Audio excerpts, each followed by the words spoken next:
What's up, YouTube? So this will be the second episode of the video rewind series that I'm doing. Just to catch you up, I have all these VHS tapes from back in the day and my VCR going. And this episode is gonna be about my blue Mustang.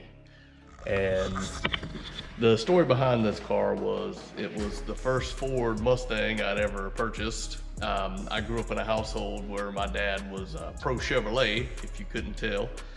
And so I had a Chevrolet Camaro. I actually had a couple when I was 16 years old.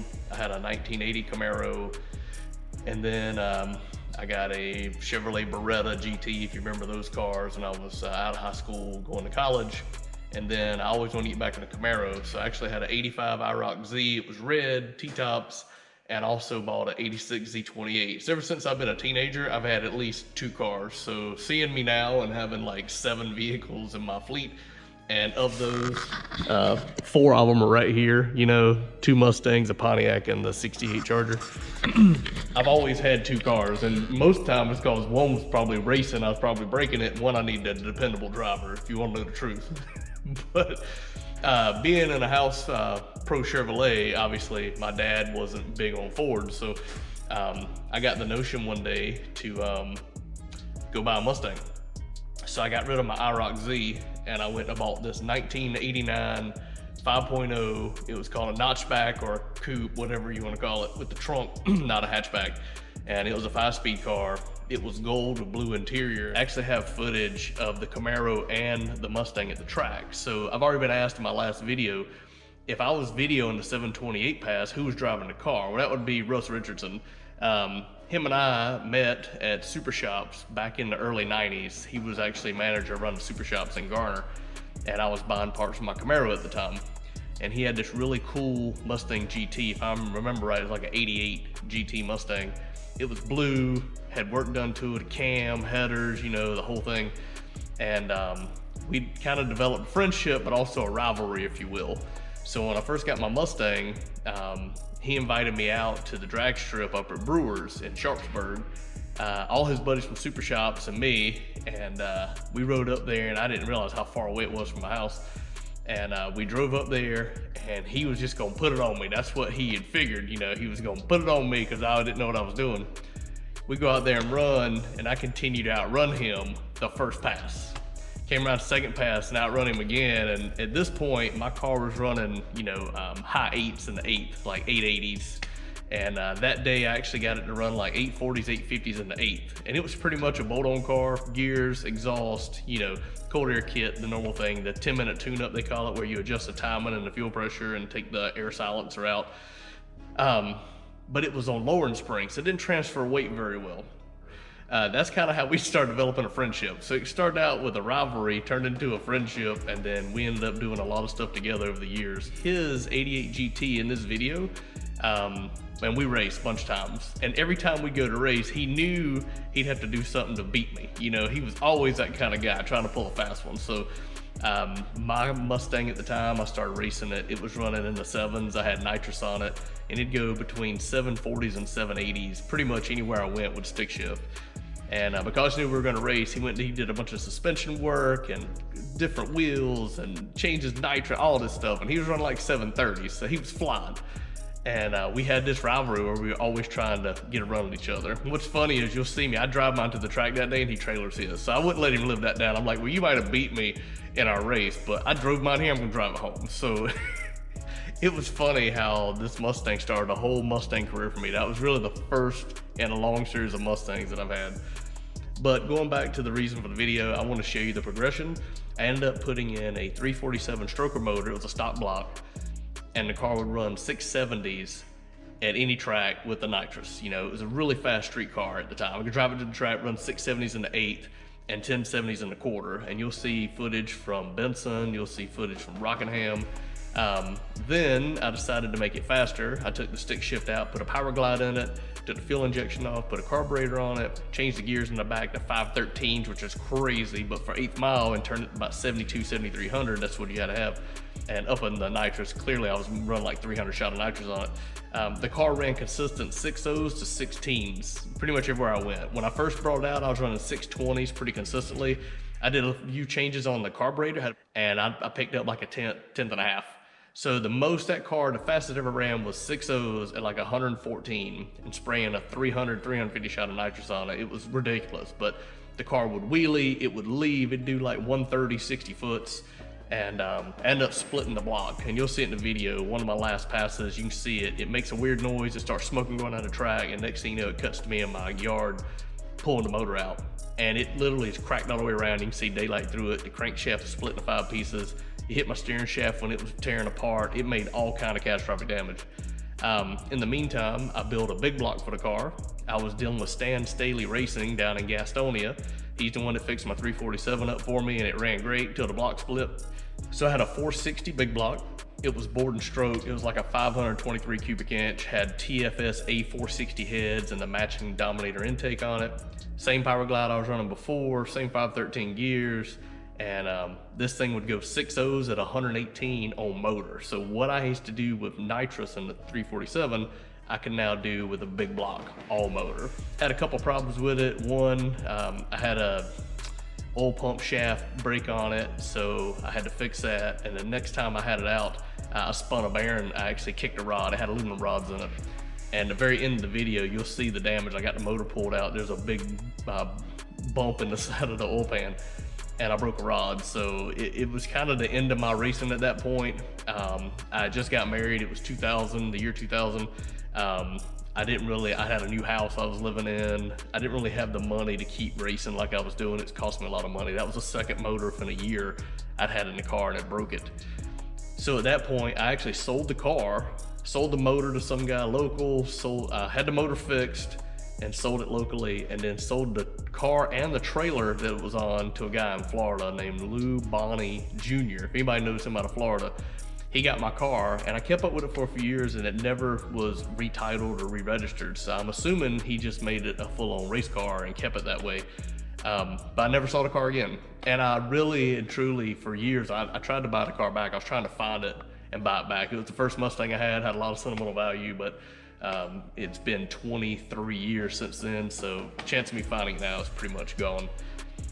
But anyway, just wanted to share some behind the scenes, what you're gonna see in the video, some of the rivalry it created back in the day with my boys, Jeffrey McDonald and Dan. All of us were local to the Duncan Fuquay area, and we'd hang out at the car wash. Well, this afternoon I was over at Jeffrey's house. We had just had a race, but it wasn't on video, with me and Big Mike in his Cobra. We're out on the street.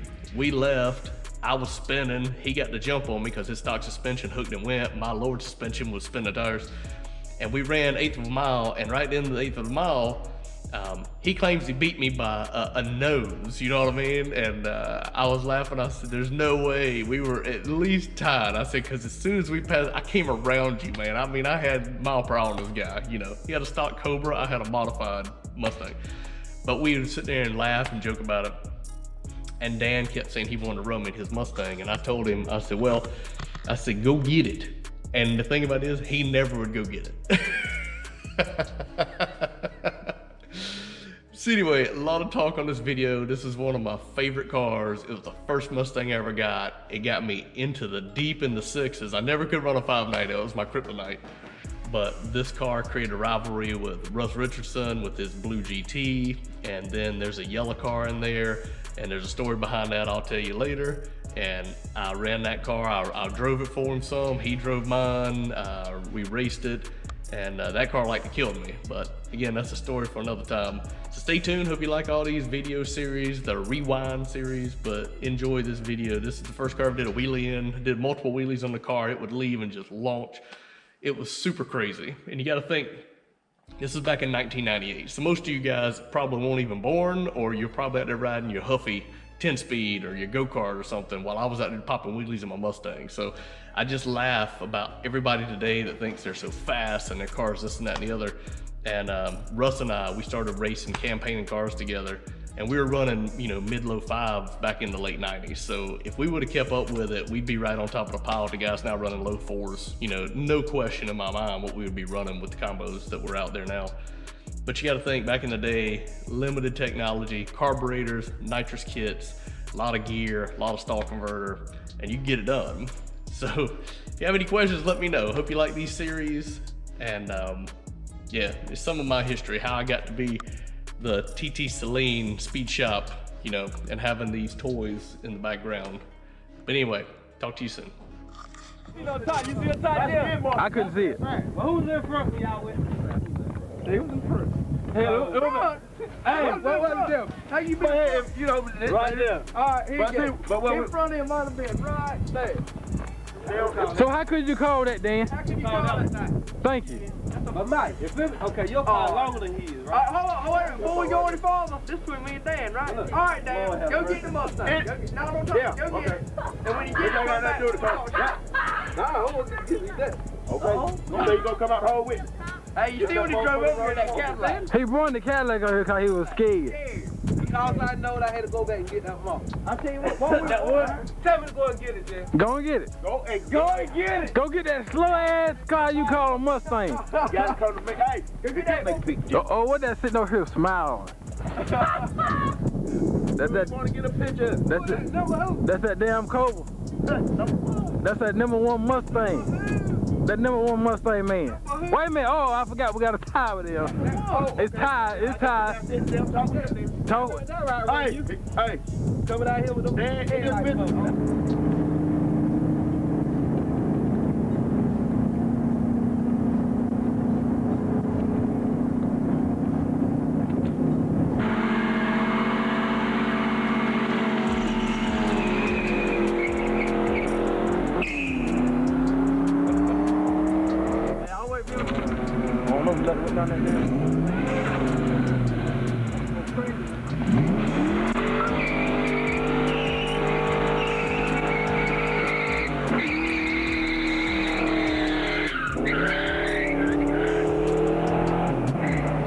Don't go no further in the sun.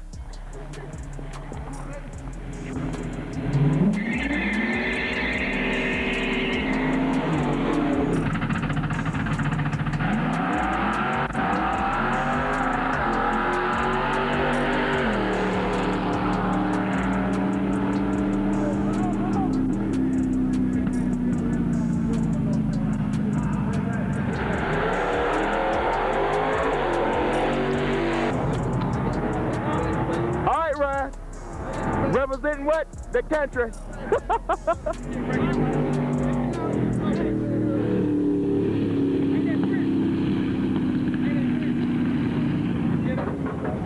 Ryan done put something in here. Got to break some flicks in tonight. I'm just down here trying to get ready for people. Hey.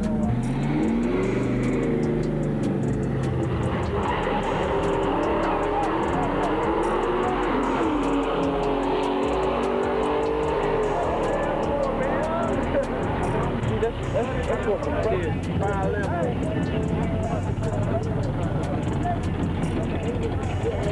That motherfucker we played for ball.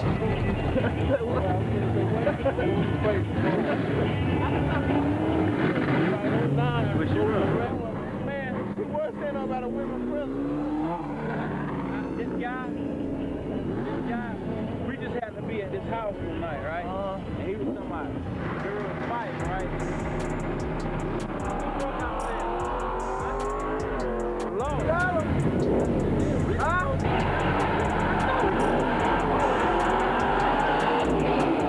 Red light on his way out. Driver's side on another lane. He'll be your winner. He goes to 738. Left lane finishing up on the 947.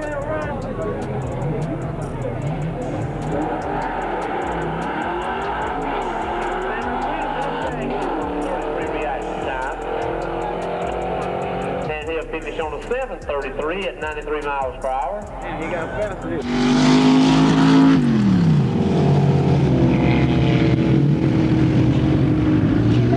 What's that, 774? Hell.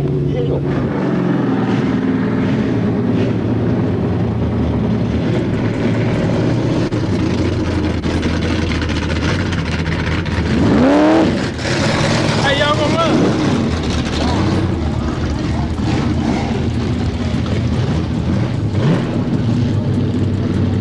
Hey, Ryan! Cut the head off. Hey, I got $5 on the outside. Can't find no winner.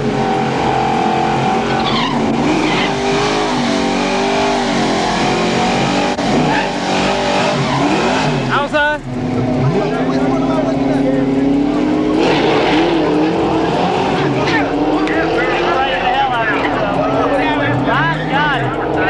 Ryan got it. Give it up. Give it up. A good run. Left lane was 746. Our side was 770.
This is the power adder category.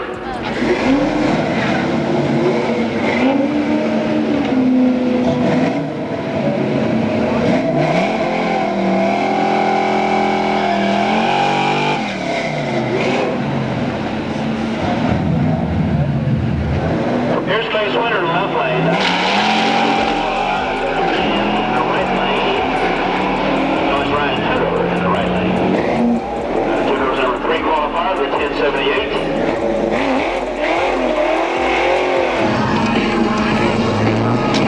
Hit it! Hit it! Grab it! Oh yeah! I hear you, power shifter.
Left lane 678, volume 678.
show your mom this video. Okay. Not with that shirt.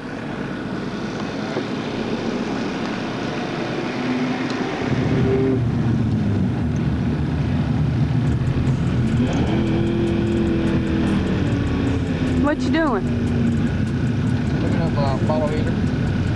My nitrous pressure ain't high.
Get jungle fever when she went by.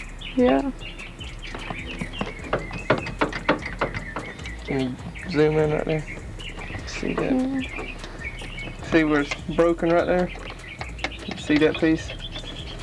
That's broken. It's locked up. The distributor won't come out. It'll turn. It won't come out. Look at that oil pan. Boom! There's the other crack. Right there.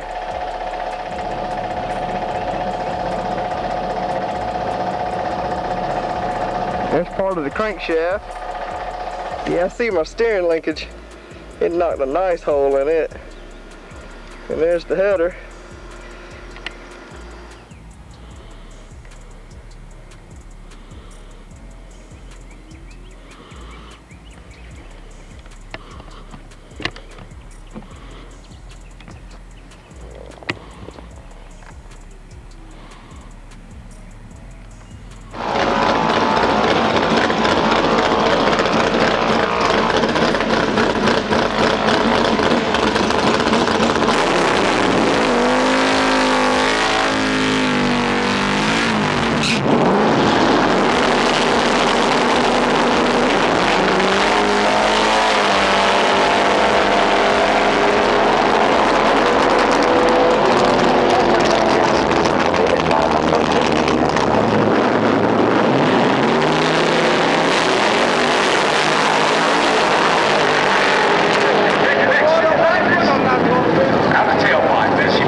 Heavy duty like that.